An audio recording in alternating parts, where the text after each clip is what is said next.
Different sizes.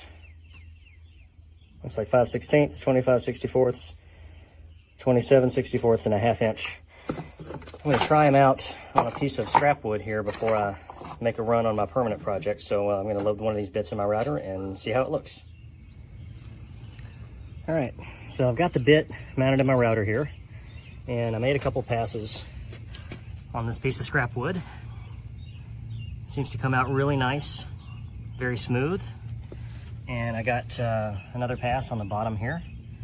So all in all, I think I'm going to be very happy with these bits.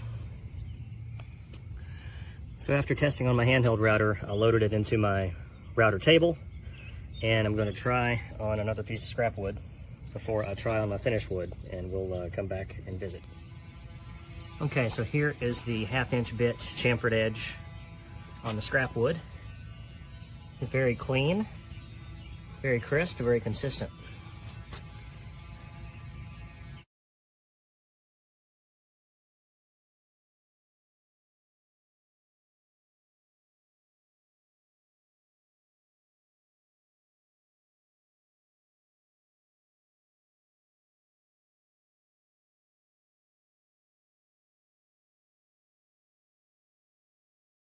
Et coucou, petit retour sur la fraise à surfacer de 39 mm avec une queue de 8 mm. Dans le contenu, on va retrouver bien sûr une fraise qui sera déjà équipée de plaquettes. Alors tu vois, moi déjà elle a servi.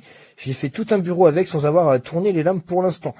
Elle est fournie avec une clé qui va venir t'aider à remplacer les plaquettes et également une petite boîte en plastique qui se clipse dans laquelle on pourra retrouver du coup une dizaine de plaquettes de 12 par 12 par voilà, t'as les angles qui sont marqués dessus, je te laisse regarder. Les plaquettes sont ici, sont toutes neuves. Moi j'ai trouvé ce produit qui est quand même assez qualitatif, très qualitatif même, j'ai pas besoin de changer les lames, ni de les tourner ou quoi que ce soit. Voilà, pour le prix que j'ai cherché sur Amazon à la concurrence, ce produit m'avait pas mal intéressé.